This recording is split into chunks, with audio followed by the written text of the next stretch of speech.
Ryan Reynolds here for, I guess, my 100th Mint commercial. No, don't. No. I mean, honestly, when I started this, I thought I only have to do like 4 of these. I mean, it's unlimited premium wireless for $15 a month. How are there still people paying 2 or 3 times that much? I'm sorry, I shouldn't be victim blaming here. Give it a try at mintmobile.com/save. Whenever you're ready. $45 upfront payment equivalent to $15 per month. New customers on first 3-month plan only. Taxes and fees extra. Speed slower above 40 gigabytes. See details. This episode is brought to you by Experian. Are you paying for subscriptions you don't use, but can't find the time or energy to cancel them? Experian could cancel unwanted subscriptions for you, saving you an average of $270 per year and plenty of time. Download the Experian app. Results will vary. Not all subscriptions are eligible. Savings are not guaranteed. Paid membership with connected payment account required.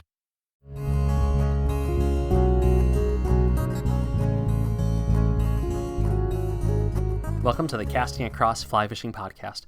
I'm Matthew of castingacross.com, where I explore the quarry and culture of fly fishing.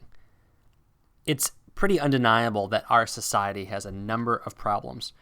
And while it's virtually impossible to nail down the causation, let alone the solution to any number of them, I think there's one thing that we can probably say plays a role in a good amount of the issues that we face today, and that's illiteracy. Now, notice I didn't say illiteracy. I'm not talking about people who can't read. I'm talking about people who are fully able to read, yet they choose not to. What does this have to do with fly fishing? Well, just bear with me for a moment. Now, I'm not advocating that the classic literature that was taught really up until about this generation is the only kind of stuff that people should read, that Orwell and Dickens and the like is necessary to be a well-rounded human being.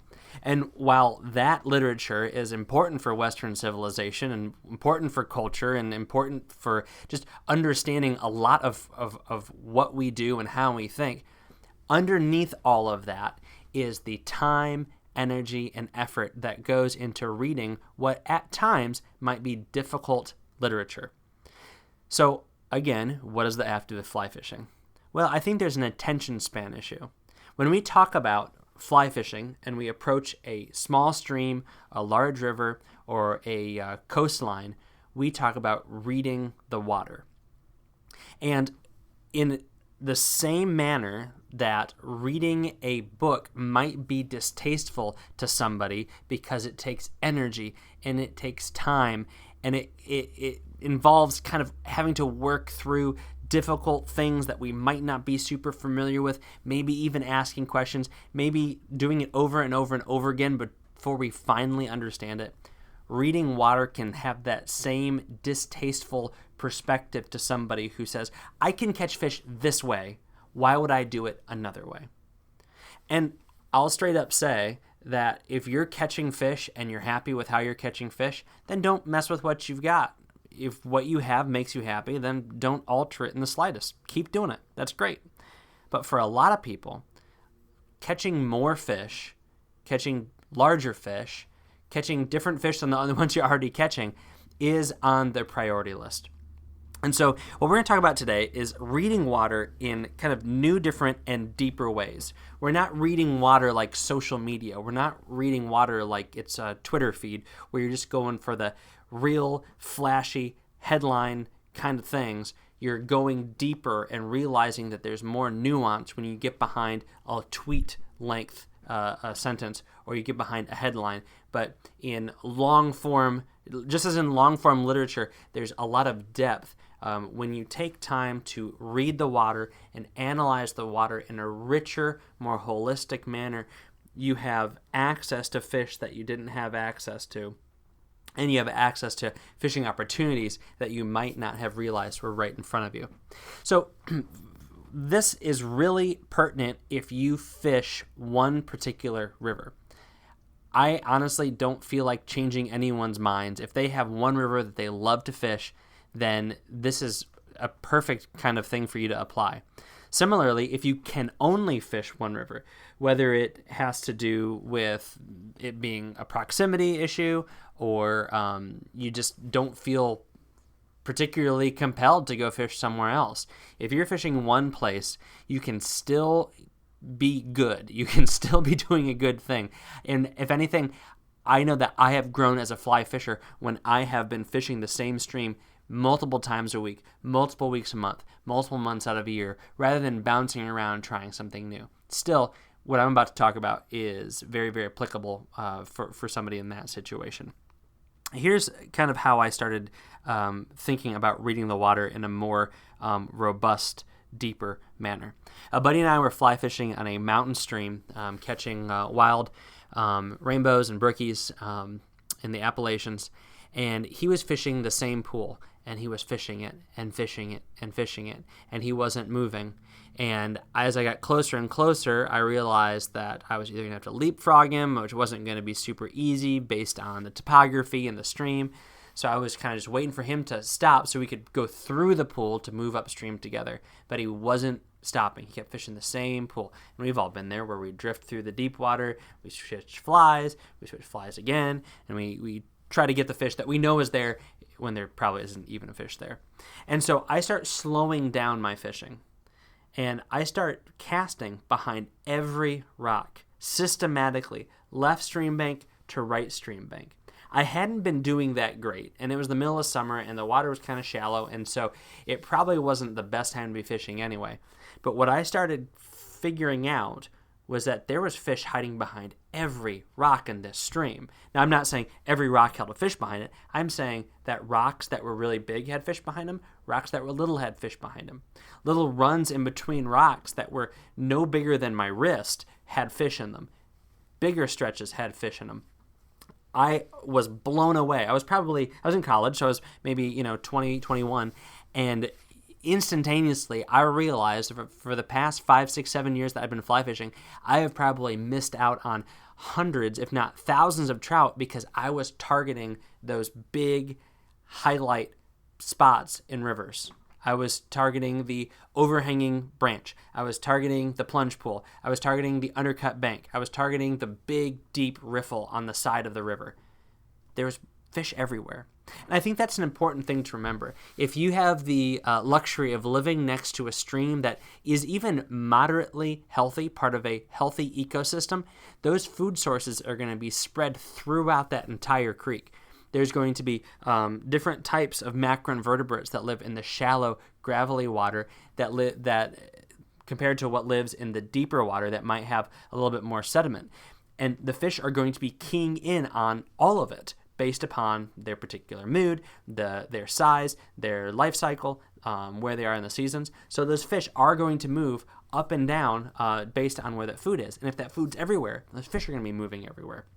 Oftentimes, though, we step right on top of the spots that hold fish because we're looking at the spots that we want to hold fish, which very may well hold fish.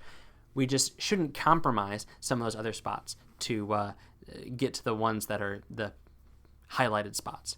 All right, so here's an example. If you can imagine a pool in your mind, so a big, long stretch of water. Left is slack water, on the right, so you're looking upstream. Left is slack water, right is a riffle. And you catch fish out of that riffle. You stay in the slack water and you catch fish out of the riffle. And you're used to it. And you're used to using normal techniques. So drifting a nymph, floating a dry fly. And you usually catch a couple of fish, but you are convinced there's more fish in there. What do? Well, you could always completely switch your technique, switch over to a big 8-inch articulated streamer and drag it through that water, and you very well may catch a big fish out of that spot. How many fish in there are going to be going for that sort of presentation? Probably not a lot, but you might get into one. But the next time you go back, are you necessarily going to get a fish doing that? Probably not. You could continue to up your nymph game by spending more time figuring out how to detect strikes. So you're still fishing that riffle. You're still picking up a couple fish. Maybe you pick up, instead of 2 fish every time you go through, now you're catching 3 fish. That's great. And if you're content doing that, awesome. Taking it one step further, you could, mess with your rig, figure out how to tie new nymph rigs, how to figure out which flies should be at the point, which flies should be closer to the cider, etc., etc., etc. All that to say is there's ways that you can keep doing the same thing that you're already doing, fishing the same water you're already fishing, and can get into fish. And oftentimes, that's what most tips and tricks are about. What I'm saying is you're looking upstream, all that slack water on the left, there may very well be fish over there that you could be targeting. And here's how you do that. Here's how you approach kind of the secondary water. First of all, you have a seam between the faster moving water on your right and the slower moving water on your left. That seam is going to hold fish. And the cool thing about the seam and the cool thing about fishing the slack water is that if you fish it first, that quicker water and the broken water is going to hide you, your line, your leader, your fly, any mending that you do, any fish that you catch from those fish that are sitting in the riffle, if that makes sense.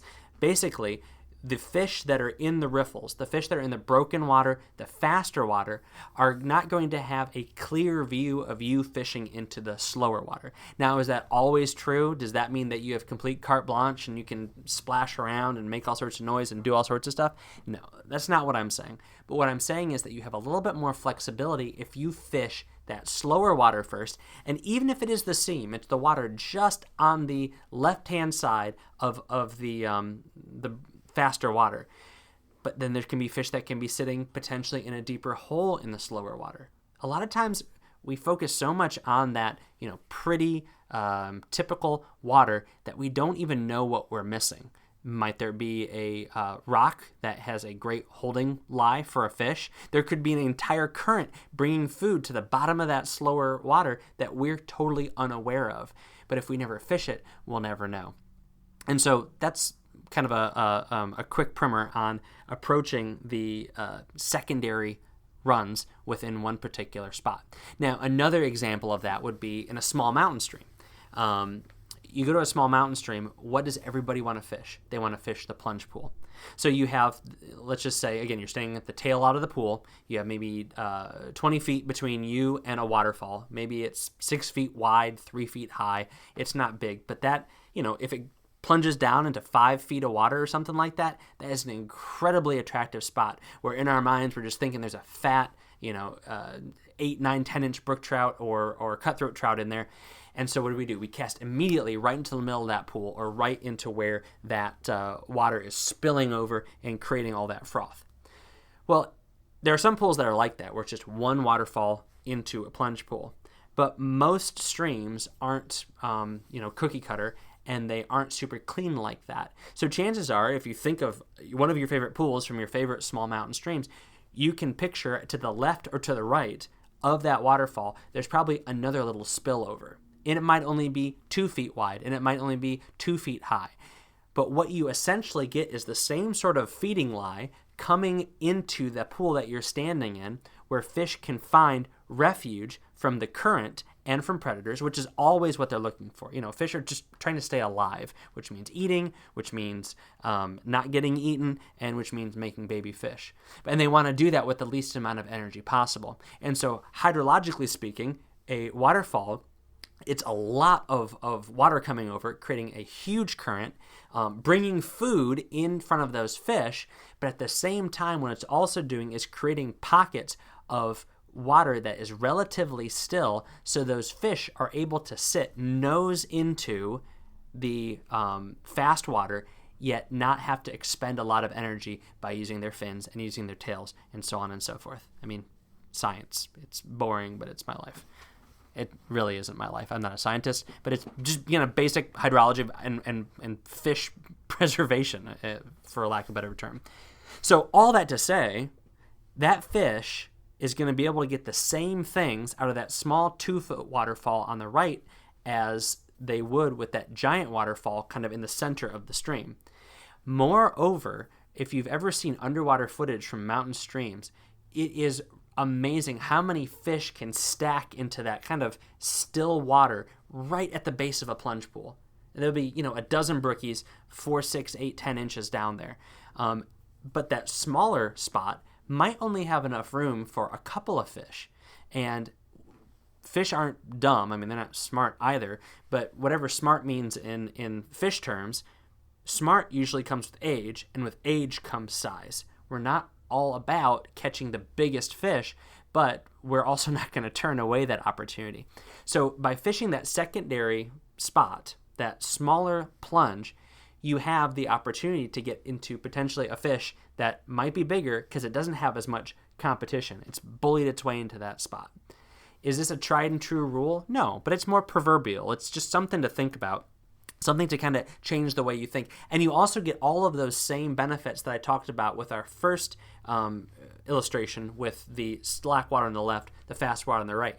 You cast to that smaller waterfall, smaller plunge first, you're probably going to be able to make a very untainted presentation to the larger waterfall because the more water's coming, there's more turbidity, there's more foam getting kicked up, those fish might be deeper, so you have a lot more cover if you fish the first one, the smaller one first, and then move on to the bigger one. That is to say, you probably won't spoil your presentation to the second set of fish. You may even be able to pull both fish out of both spots, if you catch my drift. So what are some other kind of things to look for as you're reading the water with a little bit more depth? Well, I would say the first thing, and I've mentioned this before, is look at your water when it's low. Whether it's a huge tailwater and there's a drawdown, or it's a big river and there is a low water season, just a drought or just hasn't rained in a while, take notice of the underwater structure. There might not be the giant boulders that you can see either when the water's high and you're in the water and there's a boulder you can see, or it's actually protruding from the water even in high water. It might not be that, but you might see how there are some natural ditches in the water. Where does the water go when the water is low?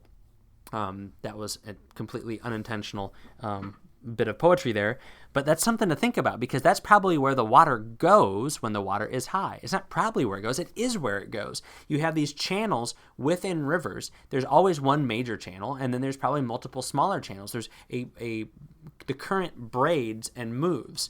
And so those bits of water that are still submerged in lower water is probably where the majority of the current is flowing, and those create the spots where there might be seams on either side, completely invisible in higher water, but you can fish those seams when the water comes back up and the water is fishable again, and you're going to be able to get into fish that you probably were just walking over to get to that big boulder in the middle, to get to that drop-off, but you'd be so surprised where fish hold.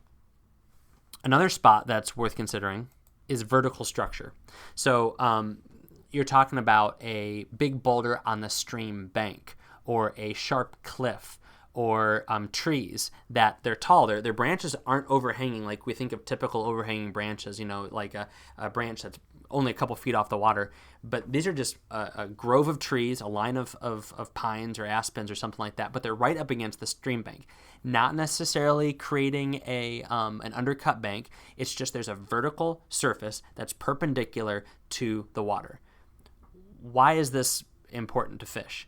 Well, again, they're looking for safety. They're looking for security. And in those vertical structures, I often find that there's the illusion of safety for fish. Now, sometimes that's real. That structure casts a shadow for a good part of the day, and a shadow isn't as good as real cover, but in as much as a shadow obscures our ability to detect fish, the same thing is true of virtually all other terrestrial predators or aerial predators like birds. They're going to struggle just like we do to see fish in the shadows. So fish will go to places like that. They also get a little bit of thermal refuge, especially if that is a larger shadow that's there for a longer part of the day. So this is obviously only going to be closer to the banks, or it's going to be on smaller streams, but it could be super shallow water, ankle deep water, but you might find fish holding in those spots because they're getting at least the perception of the kind of cover they're looking for. The last thing is totally unrelated to what you can see. It's what you can feel. Especially in the summer months, take notice of where the water feels cooler. It might be because there was some sort of thermal protection upstream. It could be a spring seep or a spring source where you have a big influx of colder water. It could even be that a tributary that looks like frog water is actually colder water for whatever reason. once you're able to key in on those things, again, not to take advantage of fish that are stressed, but even in normal conditions, fish will seek out that water because colder water is generally more oxygenated and it's better for the fish and for their food sources generally. So those are just a couple of examples, but really what I'd like to communicate is consider the diversity of opportunities that exist even within the streams that you feel like you're already very familiar with. It can be very helpful on putting you on fish you haven't seen before, fish you haven't fished to before, and it can increase the amount of fish that you catch. Not that it's all about numbers, but because it's about becoming a more well-rounded fly fisher. This is also beneficial when you come to a new stream that might not have the same kind of water that you're used to.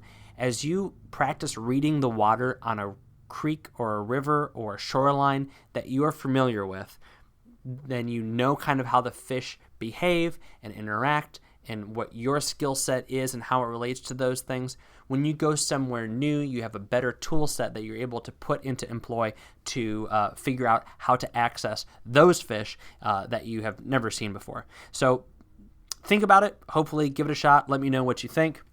I'll also put a link to a post that was got a little bit of traction last year called "These Spots Are Better Than the Spots You Fish." Same thing, not giving explicit fish here, fish here, fish here, more of this is how to retrain your eyes to think of spots that could be different from the ones that you already fish. This week on castingcross.com, the two articles were Monday's called "Gumption and Moxie in Fat Trout." It's a story about a ill-fated adventure to a private trout fishery. Apologies if the proprietor of the former location is listening. Wednesday's was called Throwback Gear Review, Orvis T3. As I mentioned on the article, I review gear I fish with for a day, a week, a month. I think it's awesome. I love it. I talked about that a couple of podcasts ago, how that's just part of what I do for Casting Across, and I just love doing it.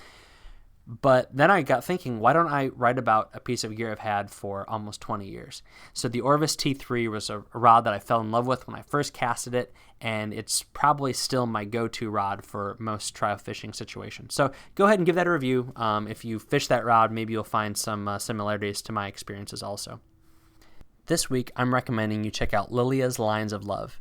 If you go to risenfly.com, and Risenfly is a company I've talked about quite a bit on the podcast and the website, you go to Lilia's Lines of Love on top, and it takes you to a page where you can order a bracelet for men, women, and kids made out of recycled fly line. Now, I know this is not a unique concept within fly fishing, but a couple of cool things about Lilia's Lines of Love through Risen Fly Fishing. The first is that they're only $10. The second is that they're made by a charming young lady, one of the daughters of the owner of Risen Fly Fishing. And out of every bracelet sold, $2.50 goes towards a donation to the Pittsburgh Children's Hospital. And $2.50 doesn't sound like a lot, but they've done a lot of these and have donated quite a bit to the kids in the hospital. Also, if you contribute by sending your old fly line in, you get a $10 voucher to buy a fly line through Risen Fly Fishing. This is really cool. This was this little girl's idea to help out kids at the hospital. She'd already done a couple of benefits, and this one continues to be successful. So check it out at risenfly.com. Check out Lilia's Lines of Love and either donate, buy, and help support her and the kids that she is going to be helping. Thank you for listening to the Casting Across Fly Fishing podcast. Please subscribe in your favorite podcast app and rate the podcast in iTunes.